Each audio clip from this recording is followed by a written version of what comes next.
Halo jamaah, Alhamdulillah. Baik, untuk jamaah yang baru bergabung hari ini kita sedang membahas tema lo ngomongin gue. Masya Allah, baik jamaah, ini karena masih banyak banget pertanyaan yang belum dijawab. Insya Allah kita akan langsung aja menjawab pertanyaan, nanti dijawab oleh guru-guru kita ya.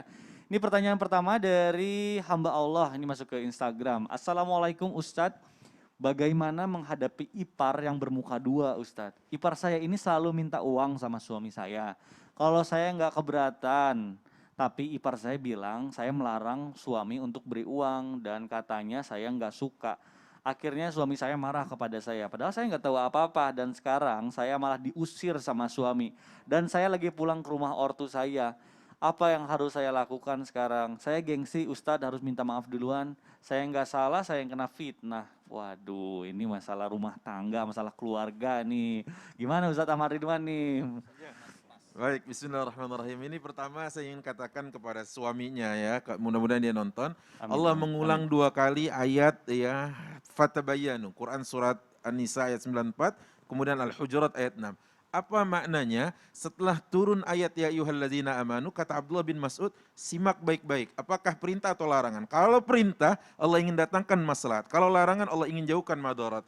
Nah, ayat ini perintah, fatabayyanu.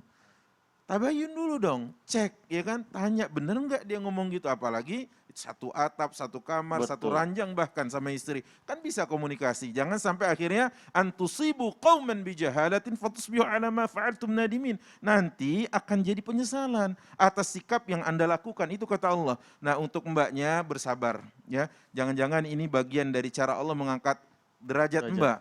Ya, bukankah kemudian tatkala diomongin di belakang, dulu Hasan Al-Basri pernah mengatakan apa? Marhaban bil amalis salih alladzi la at'abu fih.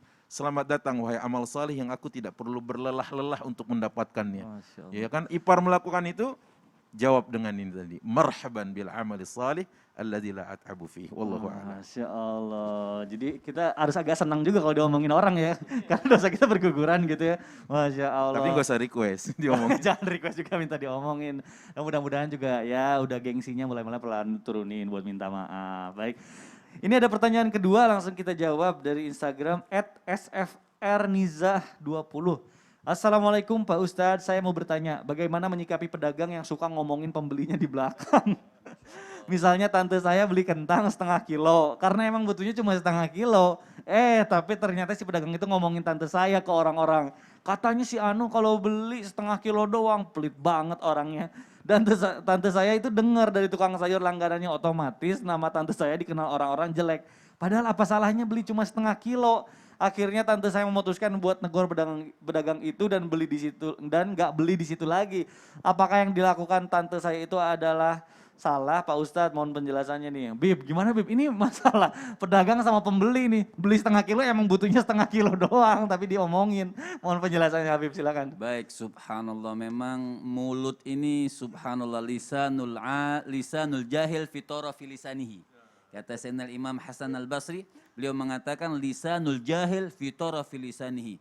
Artinya lisan orang yang tidak kenal agama tuh kadang-kadang fitaraf, di ujung aja. Pokoknya apa dia pengen ngomong, yang ganjil ngomong, yang negatif ngomong. Sebenarnya apa dikatakan Ustadz Ahmad Ridwan tadi, Masya Allah, jazakumullah khair. Fatabayyanu, boleh aja tantenya untuk mengatakan, ayo untuk apa, panggil itu apa namanya tukang sayur itu, kenapa itu begini gitu kan. Tapi juga manggilnya juga jangan galak atau kasar kan, kita masih mau beli sayur sama dia kan gitu. Artinya cara omong baik-baik, cara omongnya dengan omongan yang bagus. Jadi boleh saja, jawabannya boleh. Dan sekali lagi, insya Allah saya ada utang jawaban tadi satu. Betul, Habib. Artinya bodoh amat, lu ngomongin gue, bodoh amat. Nah, boleh nggak kalimat bodoh amat? Boleh nggak tuh Bib? Nah, artinya enggak juga seperti itu. Itu terlalu kasar, Bib, ya? Artinya enggak, kita juga enggak boleh menjadi penyebab dosanya orang. Oh, betul. Jangan menyebabkan kita nih bertingkah dengan misalnya di luar daripada syariat Nabi sehingga orang ngomong-ngomongin kita. Nah, itu juga tidak boleh, kita penyebab jadi orang itu berbuat dosa. Enggak boleh juga kalimat bodoh amat itu. Masya Gitu. Allah. Tapi kalau luar kita biasa. udah berjalan sesuai dengan syariat dan jalan Nabi, kalau orang masih ngomongin kita berserah kepada Allah Subhanahu wa Betul. taala. Aduh, Masya Allah. Ini tamparan buat saya pribadi. Aduh, karena kadang kita nggak sadar bahwa diri kita pantas diomongin. Mungkin ada kesalahan yang kita belum introspeksi diri, belum sesuai syariat Islam, belum sesuai syariat anjuran Rasul. Aduh, betul banget nih Habib. Terima kasih Habib ya pengingatnya, Sama-sama. Masya Allah. Baik, ini kita lanjut ke pertanyaan berikutnya. Ada dari hamba Allah. Assalamualaikum Ustadz, bagaimana menghadapi teman, bahkan sahabat yang ternyata bermuka dua Ustadz? Maaf, sahabat saya ini ternyata ketahuan jalan dengan suami saya Ustadz. Aduh, hancur perasaan saya di depan seolah baik, kok di belakang malah ngancurin saya. Bahkan saya tahu dari karyawan suami saya yang katanya sahabat saya ini bilang dia calon istrinya. Waduh, astagfirullahaladzim. Ya Allah, hancur hati saya harus bagaimana bersikap pada suami dan sahabat saya ini Ustadz. Kalau saya tidak sanggup, apa boleh saya minta pisah Ustadz? Aduh, Ustadz Maulana nih masalah rumah tangga ternyata ada Ya, perselingkuhan. Masya Allah, Mohon tabarakallah. penjelasannya, silakan. Jadi sebenarnya ada beberapa hal yang harus kita sikapi. Kita tidak lihat penyebabnya dulu ya. Yang pertama, sadari sifatnya. Bahwa ternyata suaminya bersifat seperti ini.